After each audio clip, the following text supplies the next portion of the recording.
Hello again. Time for a new game here. Gukesh, he's playing, it's still the Isle of Man tournament, and he's playing a famous woman, chess player, Alexandra Kosteniuk. Kosteniuk, she's the same age as me, so she is, let's see here, so she's 40 now, so she is, when this game was played, Gukesh is 11, and she is, I don't know, 35 maybe now, and she is one of the highest rated women players in the world.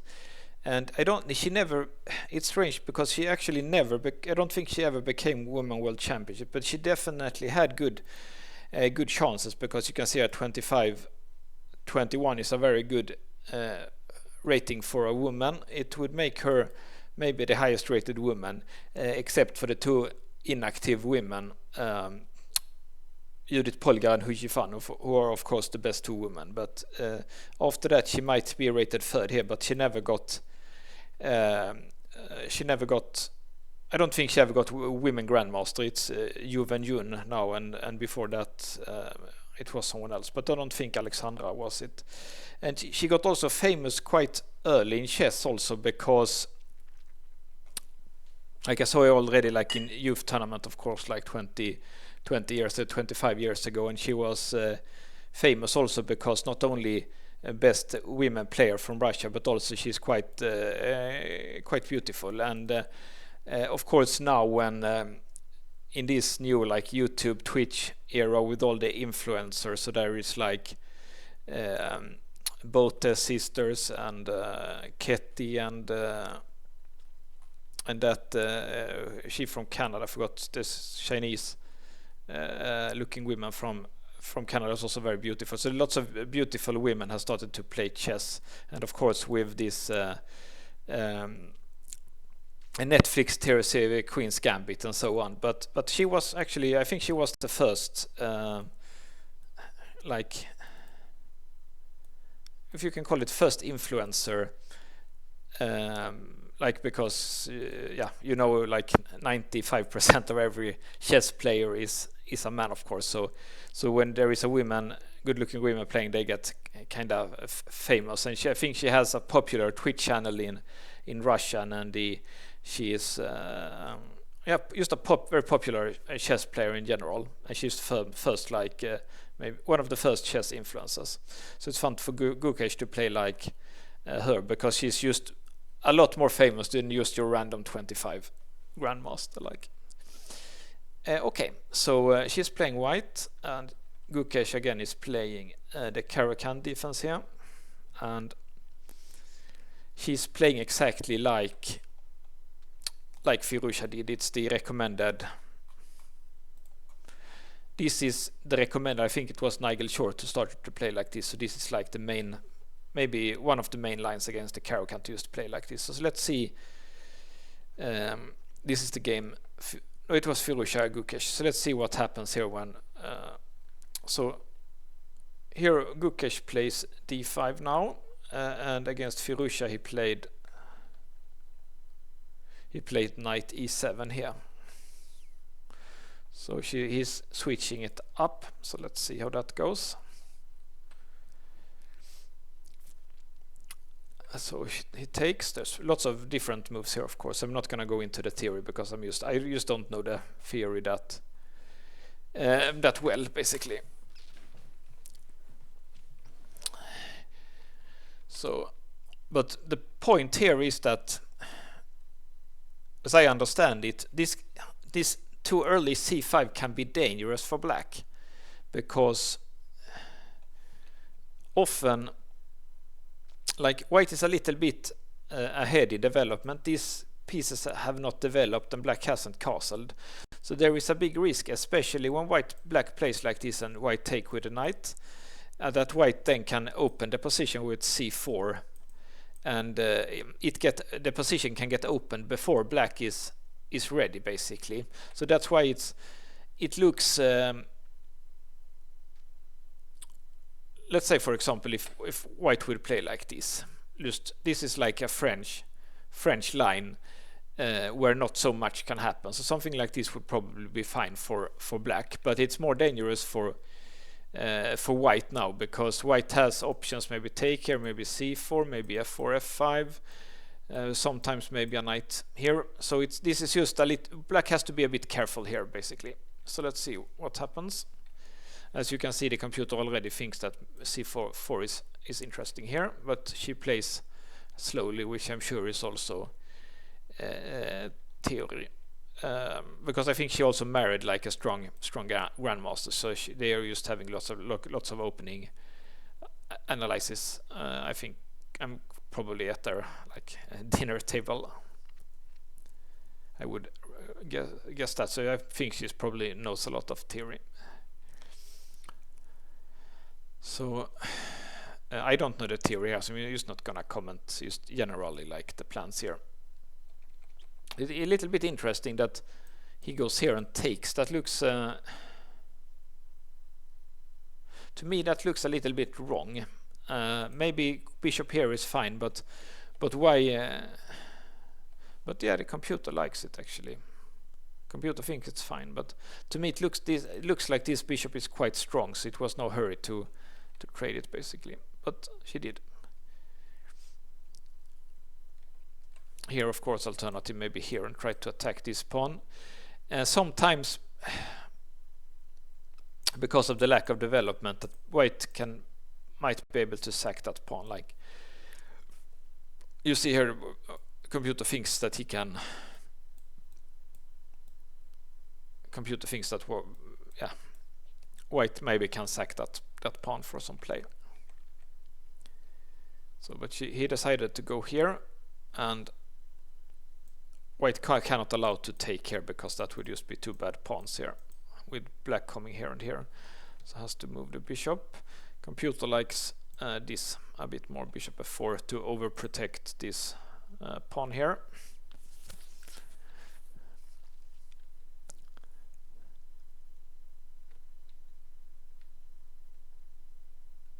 Interesting, I would think. Yeah, of course he has to do that. You want to take with the queen, of course, but then the g4 would just win the piece, so it has to take like that. So now actually it looks like the worst is over for black. Black's big problem, as I said before, is that the queen, it can be a bit hard to develop the kingside pieces, but he managed to do that, so here position is equal. And here also interesting, a typical of Gukesh, extremely uncompromising playstyle here. Like most players play Caro-Kann because it's like a safe opening, but actually Caro-Kann is also an opening nowadays where you can great chances for black to play for a win, because it becomes unbalanced position, and here black is doing long castling, which the computer likes, by the way. It's just very the normal would be to castle short, but that would give black like standard play here. So interesting, I castles long. Maybe that's objectively the best also. And here apparently computer thinks that white also should castle long, but it's normal to castle short. But now it becomes like what Gukesh wants here, sharp play white, but I think also she's an attacking player, so easy to understand. White will advance here, black will try for g5. He could have done that immediately, and he probably should have. Definitely should have, but he moved the king first, but g5 was possible direct, and it was definitely correct to do so. She did this one, and now he has to do this one. And computer seems to like to defend this pawn again, so he can move the knight here after g4. But she did b5, and now it looked normal to play like this, but actually the computer thinks this one is good. I can understand that this piece is very good here, because basically it's hard for white to advance with a pawn. This knight is blocking it. It's hard for white to do c4 because all the pieces are blocking. It's just hard for white to create play here on the queen side now. But let's see what happened. And she has to move the knight, of course, because here you take here, and this is no longer possible to protect these pawns. It's just pawn up for black with a better position.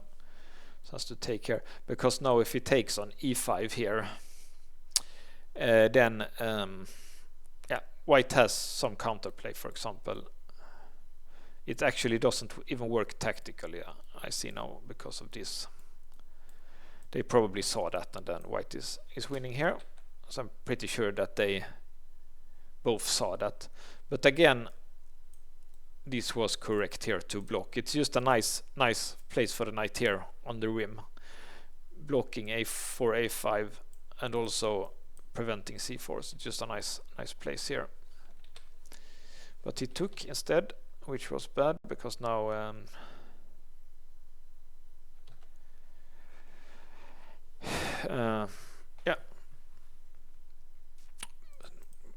basically this pawn was a bit weak on c3 also. So, and white could get the c file. Maybe these pawns could be weak sometimes. Let's see what happens. I have to go here and defend d4.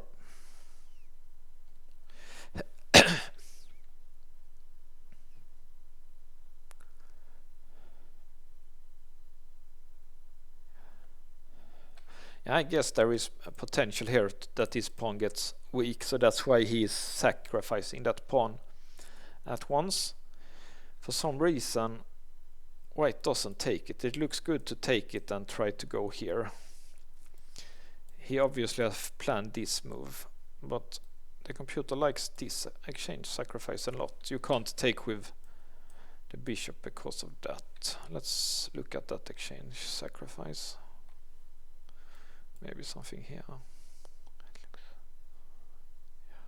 Yeah, now when you see it like this, like all black's pawns are very weak, white king is perfectly safe here on h2. Rooks can't do anything. Yeah, it's a winning position. You only have bishop and pawn for, but when you look at the potential for white to win the black pawns and then get past pawns, computer thinks this is just winning for white. And when you see it's winning like this, it's like easy to see like this winning, of course, but it's not so easy to see it. It's not so easy to see here. Maybe that takes second exchange is just winning for white. So she made something else. She played here. And then correctly defending here. No, white could try the endgame, which is quite equal, maybe a little bit better for white according to the computer, but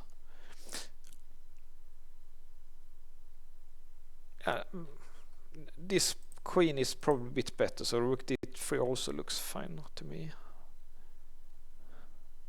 And now she takes. And of course the point here is that you don't have to sack on f5 anymore. But black gets some play here now, doubling the rooks. It's hard for white to defend both the pawns. This bishop is like very out of play. You would like to take this knight, of course, but if you go here, then he can take here. And if you would go like here, you could take here. So it's just, computer says it's equal, but it's just, I don't see like how white should handle this one, because you really want to take this knight, but you just can't move the rook in a good way. So let's see what the computer thinks. Computer thinks it's d4 you should give up. Something like, okay, not even here. Okay, because take. Yeah, that's not so easy to see, that you should just give up this pawn for nothing, just to get rid of this one. Okay, so this is apparently equal, but yeah, looks Looks kind of good for black, but it's equal apparently. Okay, but this was not correct. Let's see why. I guess it's because it's hard to defend this one now, and it was G3 was more important than D4 because it defends the king here. So let's see. Okay, so here is tactical mistake, let lose the game. Only chance was this. Maybe this is knight e2 and take here might be some kind of a threat, so this looks right. Then maybe going for this endgame here.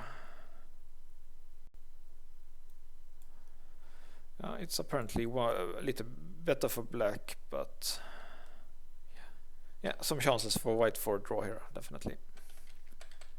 So let's see what's the tactical problem of rook f7. Apparently he did knight f5. I thought maybe this check. Let's see here.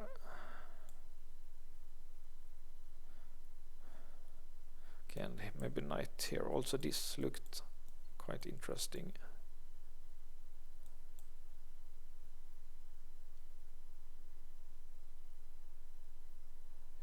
If it takes, then check and take here. We have seen a lot of games where one player sacks the queen and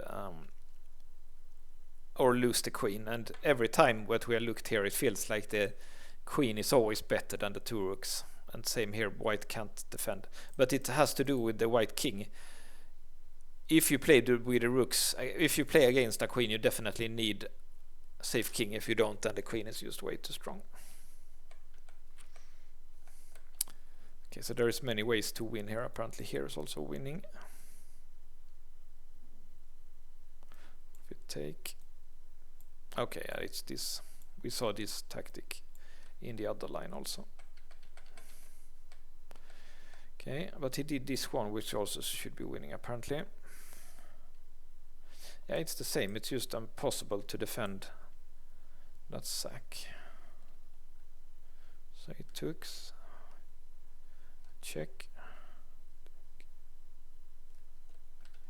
and again, like it says, it's even rook, bishop, pawn for the queen, but because of the weakness of white king, black is just completely winning here and can just pick up everything. So let's see how he does that.